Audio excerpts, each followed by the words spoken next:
Hi అండి, welcome to my channel. ఈ వీడియోలో నేను వేసిన మగ్గం వర్క్ బ్లౌజ్ గురించి, నేను వాడిన ఐటమ్స్ గురించి, అలాగే ఐటమ్స్కి నాకు పడిన కాస్ట్ గురించి అయితే చెప్తాను.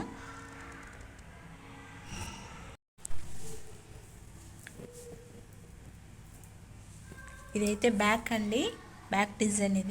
ఇది సింపుల్ వర్కే, హెవీ వర్క్ కాదు. ఇది జర్దోసి వర్క్. దీనిలో నేను జెర్రీ థ్రెడ్తో 2 లైన్స్ ఇచ్చాను. తర్వాత షుగర్ బీడ్స్, మళ్ళీ స్టోన్ లేస్, మళ్ళీ పైపింగ్ థ్రెడ్ పెట్టి దానిపైన లోడింగ్ వేసుకుంటూ వెళ్ళాను. మళ్ళీ షుగర్ బీడ్స్ ఇచ్చాను. ఇక్కడ ఫ్లవర్ లోడింగ్ ఇచ్చానండి. ఇది గ్రీన్ ఎందుకు పెట్టానంటే శారీ మొత్తం గ్రీన్ కలర్ అండి, ప్లెయిన్ గ్రీన్, అందుకే గ్రీన్ ఫ్లవర్స్ ఇచ్చాను. అలాగే ఇక్కడ వైట్, బ్లూ మీద వైట్ బాగుంటుందనే ఉద్దేశంతో ఇక్కడ 4 mm వైట్ బీడ్స్ ఇచ్చాను. ముందు స్టోన్ అంటించాను, స్టోన్ చుట్టూ షుగర్ బీడ్స్ వేసాను, మళ్ళీ 3 mm బీడ్స్ వేసాను, మళ్ళీ 4 mm వైట్ బీడ్స్ వేసి దాని చుట్టూ జర్దోసి వేసుకుంటూ వెళ్ళాను. ఒకటి ఇది ఒక ఫ్లవరు, ఒకటి ఇది ఒక వైట్ దాంతో ఒక ఫ్లవర్ వచ్చేలాగా వేసుకుంటూ వెళ్ళాను. ఇటు 2 ఫ్లవర్స్, ఇటు 2 ఫ్లవర్స్. సింపుల్ వర్కేనండి. ఈ వర్క్ నాకు 5 డేస్లో అయితే కంప్లీట్ అయిపోయింది. పెద్ద కష్టంగా ఏమనిపించలేదు. ఇంట్లో పిల్లల్ని చూసుకుంటూ, వంట చేసుకుంటూ, పనులన్నీ చేసుకుంటూ డైలీ ఒక 2 hours అలా కూర్చున్నాను అంతే. ఇవైతే హ్యాండ్స్ అండి. హ్యాండ్స్ కూడా సింపుల్గానే ఇచ్చాను, హెవీగా ఏమి ఇవ్వలేదు. సెంటర్ ఒక ఫ్లవర్ ఇచ్చాను.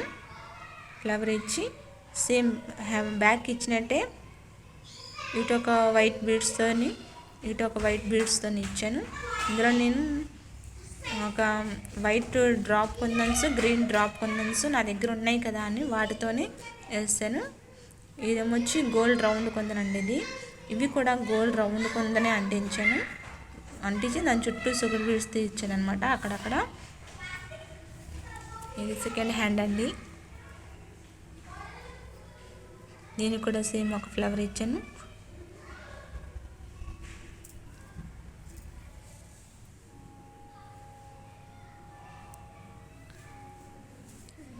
ఇదైతే ఫ్రంట్ అండి, ఫ్రంట్ డిజైన్. ఇది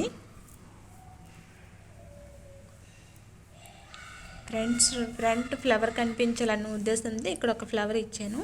సేమ్ బ్యాక్ ఇచ్చినట్టు ఇది ఒకటి ఇచ్చాను. కాకపోతే ఏంటంటే నేను చాలా మిస్టేక్ చేశాను దీనిలో. ఇది ఇటు సైడ్ రావాలి, ఇది ఇటు సైడ్ రావాలి. ఎందుకంటే మనకి లెఫ్ట్ సైడు మనం చీర కప్పేస్తుంది కదా. నేను జాకెట్ అంతా కట్ చేసిన తర్వాత చూసుకుంటే రైట్ సైడ్ ఖాళీగా ఉంది. దీన్ని ఏం చేయాలో తెలియక మళ్ళీ ఈ చిన్న ముక్కని కూడా చిన్న ఫ్రేమ్కి వేసి ఇక్కడ చుట్టూ అన్ని క్లాత్లు అటాచ్ చేసి చిన్న ఫ్రేమ్కి అడ్జస్ట్ చేసుకొని అతి కష్టం మీద వేసాను. అందుకే కొంచెం వంకర వచ్చింది, కానీ ఏం కనిపించలేదు బ్లౌజ్ వేసుకున్నాక.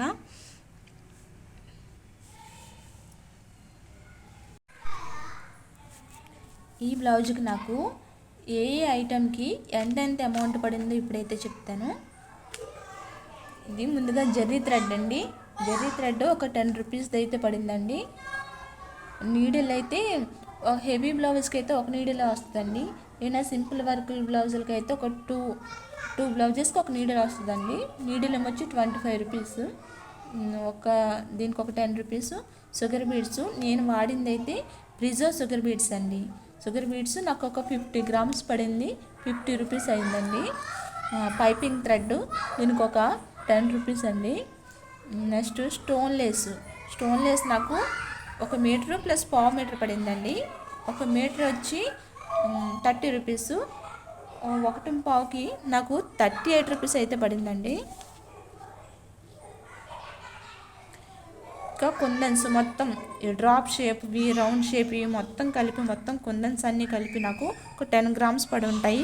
10 grams ఒక 20 రూపీస్ అండి. ఇంకా జర్దోసి అండి 30 grams పడింది. 30 grams 50 రూపీస్. ఇక్కడ మా దగ్గర ఉన్న షాపులు బట్టండి రేటు, అదే హోల్సేల్ కలిపితే ఇంకా తక్కువ రేటు ఉంటుంది. ఇంకా గ్రీన్ థ్రెడ్ అండి. గ్రీన్ థ్రెడ్ నాకు మొత్తం థ్రెడ్ అయితే పడలేదు, ఒక హాఫ్ థ్రెడ్ కూడా పడి ఉండలేదు. ఒక థ్రెడ్ ఏమొచ్చి 25 రూపీస్ అండి. దానిలో హాఫ్ ఏమొచ్చి 12 రూపీస్. గ్రీన్ థ్రెడ్ నాకు 12 రూపీస్ పడింది. ఇంకా 4 mm వైట్ బీడ్స్ 6 లైన్స్ పడ్డాయండి. ఒక బంచ్ అంటే 12 లైన్స్. బంచ్ నాకు 45 రూపీస్ పడిందండి. ఇంకా నాకు హాఫ్ బంచే పడింది కాబట్టి 45లో హాఫ్ 24 రూపీస్. 20కు వైట్ బీడ్స్కి 23 రూపీస్ అయితే పడిందండి. ఇంకైతే గమ్ అండి. గమ్ మరి అంటించడానికి గమ్ కావాలి కదా, గమ్ము ఒక హాఫ్ బాటిల్ పడి ఉంటుందండి. దీనికి ఒక 10 రూపీస్, గమ్ ఏమొచ్చి 25 రూపీస్. మొత్తం నాకు దీనికి అయిన కాస్ట్ 240 రూపీస్ అండి. ఈ 240 రూపీస్కి నాకు 1200 రూపీస్ బ్లౌజ్ అయితే వచ్చిందండి. నేను వేసుకున్న మగ్గం వర్క్ బ్లౌజ్ అయితే ఈ డిజైన్ ఏ విధంగా ఉందో, వర్క్ ఏ విధంగా ఉందో కామెంట్ రూపంలో తెలియజేయండి. మా వీడియో కనుక మీకు నచ్చినట్లయితే ప్లీజ్ ఒక లైక్ చేసి సబ్స్క్రైబ్ చేయండి.